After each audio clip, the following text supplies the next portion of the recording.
participação de Diego Amorim. Alô, Diego. Olá, Heródoto Barbeiro, olá, ouvinte das Nova Brasil FM. Diego, as lives presidenciais vão voltar ou não?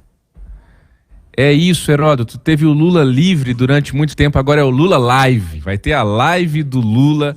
O Lula está na China, o presidente Lula viajou para a China para a posse da ex-presidente Dilma Rousseff, que vai comandar o Banco dos BRICS. O Lula vai aproveitar que vai estar na China para fazer outras agendas, inclusive deve se reunir com o presidente chinês, mas a agenda principal é a posse da Dilma Rousseff. Na volta, provavelmente já na semana que vem, o Lula vai começar a fazer lives semanais, transmissões ao vivo uma vez por semana. O Paulo Pimenta, que é ministro-chefe da Secretaria de Comunicação da Presidência da República, confirmou essa informação à Nova Brasil FM em um áudio que nós vamos ouvir agora, por gentileza. O presidente Lula tomou uma decisão de, quando retornar da viagem à China, realizar pelo menos uma vez por semana um contato direto com a população através de uma live. O presidente Lula tem mantido de forma bastante intensa uma regularidade de entrevistas coletivas, de entrevistas exclusivas. Já realizou vários cafés da manhã com setoristas, com colunistas que cobrem o Palácio do Planalto, e ele vai manter essa dinâmica. Mas hoje em dia as novas tecnologias, elas têm facilitado tanto a relação dos governantes, dos dirigentes com a população, que não tem por que o presidente também não utilizar essa ferramenta.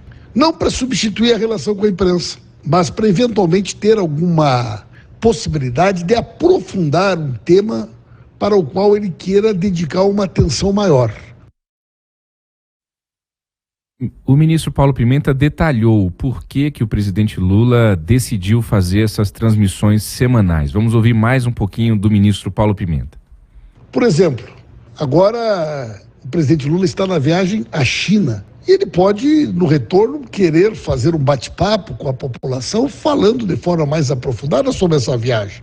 Ele não vai fazer isso numa entrevista coletiva, ele não vai fazer isso numa entrevista, mas ele pode dedicar um tempo para poder explicar para as pessoas como foi a viagem, detalhes da viagem e assim por diante, como uma forma de ampliar ainda mais esse contato com a população e esse jeito transparente e franco que é uma característica dele na relação com o povo brasileiro. Portanto, quando o Lula retornar desta viagem, nós vamos iniciar essa experiência deste contato semanal com a população através das redes sociais. Esse foi o Paulo Pimenta, que é ministro-chefe da Secretaria de Comunicação da Presidência da República e falou com exclusividade aqui para você, ouvinte da Nova Brasil FM. A comparação com o Jair Bolsonaro, Heródoto, ela é inevitável. Bolsonaro fazia as lives semanais todas as quintas-feiras à noite, né?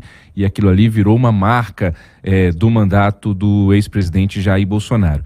Mas não há como, hoje em dia, na minha avaliação, nenhum presidente deixar de fazer essas transmissões ao vivo. Eu trago aqui 3 questões sobre esse assunto, Heródoto. A primeira é uma mídia espontânea. Tudo que é dito nessas lives, isso acaba virando notícia. Por mais que o presidente Lula seja ali, em tese, mais acessível do que o ex-presidente Bolsonaro, mais amigável com a imprensa, mais disponível para essas entrevistas coletivas e esses cafés na manhã que o ministro Paulo Pimenta mencionou, todo político precisa de mídia espontânea. E ali naquelas transmissões ao vivo, são oportunidades em que o político não tem contestação, não tem perguntas, não tem alguém dizendo, mas presidente, esse ponto aqui não é bem assim ou é assado? Então é uma mídia espontânea garantida, essas transmissões ao vivo, assim como foi no governo Bolsonaro. Toda quinta-feira à noite, todos os sites e jornais colocavam as suas reportagens diante do computador para acompanhar as lives do Bolsonaro. Não vai ser diferente com as lives do presidente Lula. O segundo ponto é que essas lives são uma oportunidade para que o presidente da vez fale de uma maneira mais clara e direta e de fato aprofundada, como disse o ministro Paulo Pimenta, para o seu público mais fiel, para a sua chamada militância, para aqueles apoiadores mais aguerridos. É o cercadinho, né? O Bolsonaro tinha o cercadinho dele na frente do Palácio do Alvorada e o cercadinho virtual todas as quintas-feiras à noite. O presidente Lula, então, com essa decisão de fazer as lives semanais, ele vai ter o cercadinho dele. E ali, quando ele vai falar de uma maneira mais solta, de eventos mais específicos, de situações mais específicas, sabendo que vai ter um alcance muito maior do que se ele for lá na reunião da CUT falar com o pessoal, se ele for no evento do MST. Não, ele vai fazer uma live em que ele vai falar para esse público mais aguerrido, mais próprio ali da esquerda, de uma maneira mais longa e mais natural. Por outro lado, Heródoto, é o terceiro e último ponto que eu faço aqui de comentário sobre essa questão. Teve uma época já no governo Bolsonaro em que os aliados de Jair Bolsonaro já estavam dizendo para ele, a turma do Centrão, para ele parar com o cercadinho em frente ao Palácio do Alvorada, e ele parou, e já tinha gente dizendo para ele parar com essas lives semanais. Por quê? Porque ali, por ser uma transmissão ao vivo, uma coisa solta, uma coisa informal, sem imprensa, né, sem jornalista, o político fica mais à vontade. Isso tem um lado positivo e podem ter os seus riscos também. O Bolsonaro falava coisas que na avaliação de aliados não deveriam ser ditas, né, numa transmissão ao vivo. Então há esse risco. O presidente Lula, em discursos abertos, já tem dito aí nesse início de governo algumas coisas que provocaram ruídos, atritos na comunicação. Aliados do governo chegaram a dizer, nossa, não, peraí, assim também não.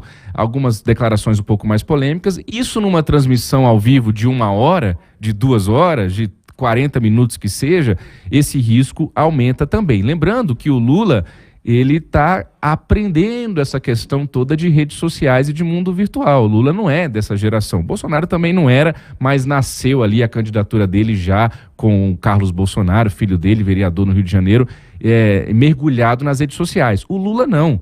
O Lula, para se ter TikTok na campanha do PT no ano passado, foi uma resistência, foi difícil, teve que convencer o Lula de que o TikTok ajudaria, e de fato ficou legal, ajudou na campanha lá, o TikTok do Lula. Então, também é preciso levar isso em conta, a familiaridade do presidente Lula com essas questões de mundo virtual, e a gente vai acompanhar, claro, Heródoto. Diego, eu também não sou dessa geração do TikTok, não. Heródoto, a gente vai ter que depois dançar. Eu tenho agonia do TikTok porque a dancinha é toda assim, né? Você não mexe muito o braço, é só aqui no corpo, assim, ó, fica parecendo um robozinho, né? Eu prefiro uma dança mais solta quando eu vou dançar. Eu sou daquela geração dos trabalhadores do Brasil. A voz em cima do caminhão, né? Inaugurado pelo Getúlio Vargas em 1937, quando ele deu um golpe de Estado e implantou a ditadura no Brasil. Tinha live, quer dizer, Olha desculpa, aí. live não, era gravado. Mas não era no TikTok. Era numa rede de rádio brasileira, né, quando as médias, curtas, frequência modulada de um dia. Como é que é?